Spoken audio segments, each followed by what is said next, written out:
Watching The Bad Batch, or anything Star Wars really, sometimes we think there has to be something deeper. It can't possibly just be what we're shown.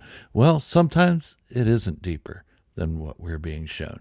And that isn't a bad thing. Not for a show like The Bad Batch. It's actually refreshing when I can't guess what's happening in The Bad Batch, or any other Star Wars show or movie for that matter. I don't know of any Star Wars YouTube channel that gets their predictions right 100% of the time. And that's the nature of it. You win some and you lose some. We put ourselves out there and take a chance. But with The Bad Batch, it seems like it actually is just what we are being shown. And that's kind of refreshing. I mean, why keep speculating on a show that has constantly said, nope, it's just what we show you?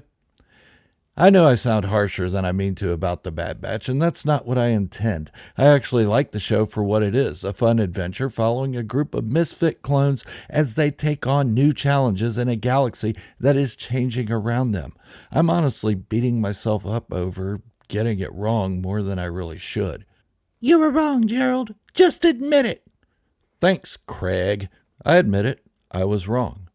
But it isn't the end of the world. Look, I don't have insiders feeding me information.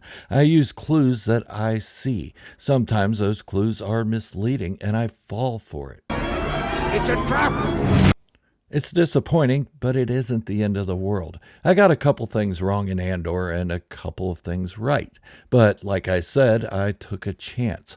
I'd like to stop there. This video isn't about me. I just thought I'd give you my thoughts on my previous two videos, so sorry for that. I got a lot of feedback from the last two videos from you all, and I really appreciate that. Even if you don't agree with me, keep the comments coming and I'll continue reading all of them and responding to as many as I can. The Bad Batch Season 2 Episode 10 is here, and what an episode it is. Even though I was wrong about the Bad Batch's ship being stolen by someone associated with Sid, it was still a great episode that showed us more of what we already assumed. There are cracks forming in the relationships of the team, family, brother and sisterhood. Okay, let's just stick with calling them the Bad Batch or Clone Force 99 for now. Before we get into the Bad Batch episode titled Retrieval, a quick word from our sponsor, me. Hit the subscribe button and give the video a thumbs up. I'm on a quest to hit 50,000 subscribers, and I'd like you all to be a part of that journey. I know you hear that from every other YouTube channel, but hey, this is freaking Star Wars, baby, and I promise to give you the best Star Wars has to offer in a positive way for as long as I make videos. In other words, I'll keep it real. With that said, let's get on with today's topic.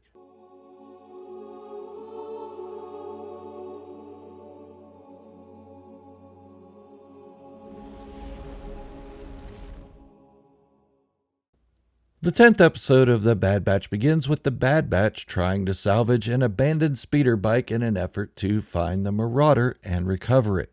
Wrecker, is complaining about being hungry.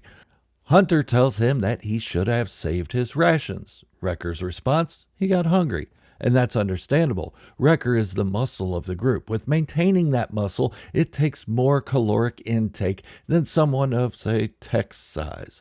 But we don't know if Wrecker was allotted rations to compensate for his stature. And it really doesn't matter, I guess. Then we see exactly where the ship went. The thief in the previous episode was a teenager called Benny, stealing for a mining operation ran by Dr. Claw. An alien named Mako. Mako worries that Benny has drawn the wrong kind of attention by stealing the Marauder. And that wrong kind of attention is anyone who would find out about the deplorable conditions Mako is working the kids. In a nutshell, Mako is having the teens work in the Ipsium mines and steal what they can. By doing so, the teens are competing with each other for scraps of food. Malnourished and desperate, the kids will do whatever Mako says to survive. Seriously, though, where are the parents? Or at least responsible adults? Did Mako kill them in the other village and steal the kids? Wait, I just speculated again. Maybe the adults ran away from the kids because they were thieving miscreants. I may circle back to this in just a bit. Mako has been keeping the spoils of the Ipsium sales for himself, lying to the kids about the worth of their efforts. The kids try to win his favor and gain access to his inner circle. Yet, there's one problem. Mako doesn't have humans in his inner circle. Not that we see. Droids don't require food, therefore eliminating the need to share more than 2 bowls of gruel a day. But does he remind you of someone from Star Wars Rebels? Yes, actually he does, Craig. This guy, Asmorgan. Not that Asmorgan was employing child slave labor, but the way he eats, and he did try to make Harrison Dula his slave. No, I'm not saying they're the same person, just reminiscent. Kind of gross.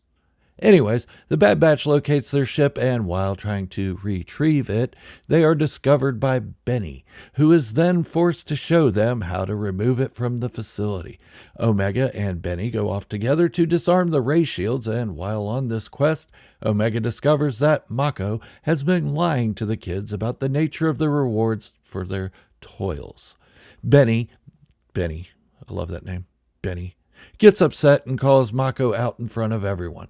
Mako makes a stand and falls into the mining pit, ending his reign over the children.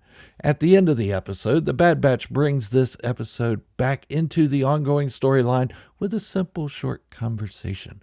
Omega says the Empire isn't the only threat. We've seen so many in the galaxy like Mako. I almost said Mako. Tech replies, unfortunately, yes. However, there are many out there like us as well. I take that to mean either the Bad Batch will continue to help those in need, or they can leave it up to someone else. Yes, I know I just speculated again. I really have to get better about not doing that. This episode was fun, a quirky little adventure that brings us closer to understanding the Bad Batch characters. These side missions, that some out there would call filler, and I don't like to use that word, are not about the missions at all. They're about getting to know the Bad Batch in a more relaxed environment. Relaxed? Okay, not really. They're trying to steal their ship back from thieves and undermining a child slave labor camp. By the way, yeah, I have to say it again. What's with all these Star Wars shows depicting children on their own? The Clone Wars Season 7 did it with the Martez sisters. The Cassian Andor series did it with Cassian Andor's homeworld of Kenari. And now the Bad Batch has shown it with Mako, Benny, and the gang. Benny. Yep, Benny. Is there a shortage of adults? Didn't seem that way in any of the other series or movies. Okay, back to the topic. This episode of The Bad Batch shows there may be a slight resentment going on between Wrecker and Tech. Wrecker just wants to have fun and smash stuff, while Tech is very matter of fact. And now we see them looking like they're slightly annoyed with one another. And speaking of annoyed, Hunter doesn't seem to be enjoying his lot in life. These little side missions are bothering him. But we haven't got into the reason why. I would imagine it's because he wants to return to what these guys and gal truly are, soldiers, hardened veterans who keep wasting their time on quests that Hunter may see as beneath him. Although he is happy to help those who can't help themselves, I feel like he wouldn't mind returning to the fight, just as Echo did. But if that's the case, he could have convinced the others that dumping Sid and joining Echo seems more in line with who they are. Either way, he had a choice back then. He chose this. Omega seems like she's getting more and more eager for a fight. She didn't hesitate once to show she isn't afraid to tangle with an adversary. She has always been adventurous, but this is something we haven't seen of her as much. Generally, she is the optimistic one who wants peace and harmony. I'm really interested in seeing where they take her character. Maybe she will talk Hunter into losing his Rambo bandana even. But for those of you who are looking for a cookie-cutter Star Wars show, The Bad Batch isn't it. Sorry, that doesn't mean it's bad. It just means it's different. But some may find it boring. But what's to remember is this show is meant for kids between 10 to 12 years old. There are enough adult themes in it to keep us elderly folk interested, but it isn't what we're used to. And I think that's where a lot of people have a problem with The Bad Batch. I myself, yes, me, shared those feelings in the beginning of this season, but learned to just sit back and have fun with it. They are just fun stories that are meant to entertain us and not think too hard about it. Until this Mandalorian Season 3 releases in like 8 days. Then, it's on, baby. Seriously, you're all going to see me go crazy over that one. My favorite Star Wars culture has been the Mandalorian culture ever since the expanded universe stories with Boba Fett, Jango Fett, Clan Scarada, and so on. I've been hooked. Not to mention, Grogu does cute stuff. Sorry, I got off topic there. I would have liked it better if Sid had betrayed the Bad Batch in this episode and left them stranded on this nameless planet, instead of a random kid who has probably never flown a ship, let alone parked it as gracefully as he did. But we get what we get, and I'm sure kids enjoy it. Maybe I'm just a big kid. Of course, I'm a big kid. I watch Star Wars and collect the toys. Duh. Now, I've given some positive thoughts about the show. I just want to mention a couple of negatives that I have about this episode, and I'm going to clarify what I was talking about in the beginning of the video. Yes, I'm disappointed that the theory mentioned in my previous 2 videos was wrong. Disappointed in myself? A little. But more disappointed in the direction the show actually went, and I wasn't the only one to get it wrong, by the way. A quick search on YouTube will show that. But instead of taking the Bad Batch's stolen Marauder and tying it into the bigger stories going on, they chose this. Okay, do I think Sid will still betray the Bad Batch? Of course. This season isn't over yet, and I don't think this season will conclude the entire show. Sid is shady. We know this. But it may be a bait and switch. Maybe she has changed, as she said before. Then, there's another factor. Where the heck is Crosshair? We've seen him once in 10 episodes. He's been absent from the last 7 episodes.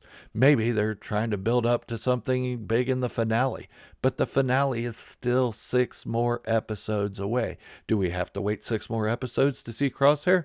To me, he's one of the most interesting characters in the show.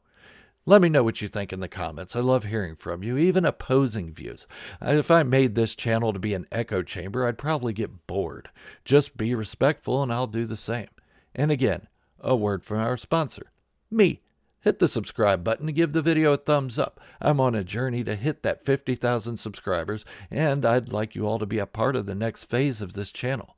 So until the next video, this is Gerald, a Star Wars fanatic, signing off. Wishing you all great health, happiness, and peace. Thank you all for watching, and remember, this is the way. And positivity in the Star Wars fandom is the only way.